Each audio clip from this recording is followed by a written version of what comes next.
T20 world cup 2026 సమరానికి సమయం దగ్గర పడుతుంది. టీ20 ప్రపంచ కప్ ప్రారంభానికి కేవలం వారం రోజుల సమయం మాత్రమే ఉన్న తరుణంలో టీమిండియాకు అదిరిపోయే న్యూస్ అందింది. గాయాల కారణంగా జట్టుకు దూరమైన యువ ప్లేయర్లు తిలక్ వర్మ, వాషింగ్టన్ సుందర్ మళ్లీ బ్యాట్ బాల్ పట్టేందుకు రెడీ అవుతున్నారు. వీళ్ళిద్దరూ వరల్డ్ కప్ టీంలో ఉండడం దాదాపు ఫిక్స్ అవ్వడంతో ఫ్యాన్స్ ఖుషి అవుతున్నారు. తెలుగు కుర్రాడు తిలక్ వర్మ ఇటీవల పొట్ట కండరాల గాయమయ్యి సర్జరీ జరిగింది. ప్రస్తుతం బెంగళూరులోని ఎన్సీఏలో ఉండి కోలుకుంటున్నాడు. న్యూజిలాండ్తో జరుగుతున్న చివరి 2 టీ20ల్లో ఆయన ఆడతారని భావించినప్పటికీ ముందు జాగ్రత్తగా విశ్రాంతినిచ్చి శ్రేయస్ అయ్యర్ను జట్టులోకి తీసుకున్నారు. తిలక్ వర్మ పూర్తి ఫిట్నెస్ సాధించినట్లు తెలుస్తుంది.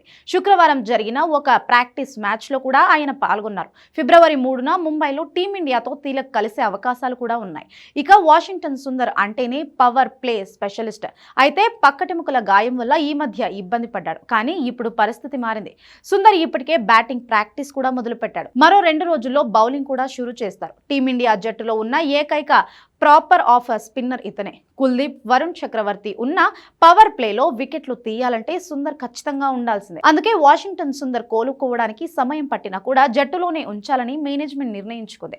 న్యూజిలాండ్తో సిరీస్ అవ్వగానే భారత జట్టు ముంబై వెళ్లనుంది. అక్కడ 2 ప్రాక్టీస్ మ్యాచ్లు ఆడి అసలైన సమరానికి రెడీ అవుతారు. ఫిబ్రవరి 7న అమెరికాతో జరిగే మ్యాచ్తో భారత్ తమ ప్రపంచ వేటును ప్రారంభిస్తుంది. ఒకవేళ వాషింగ్టన్ సుందర్ తొలి మ్యాచ్కు అందుబాటులో లేకపోయినా ఫిబ్రవరి 15న పాకిస్తాన్తో జరిగే హై వోల్టేజ్ మ్యాచ్ నాటికి ఆయన పూర్తి స్థాయిలో సిద్ధమవుతారని టీం మేనేజ్మెంట్ నమ్మకంగా ఉంది.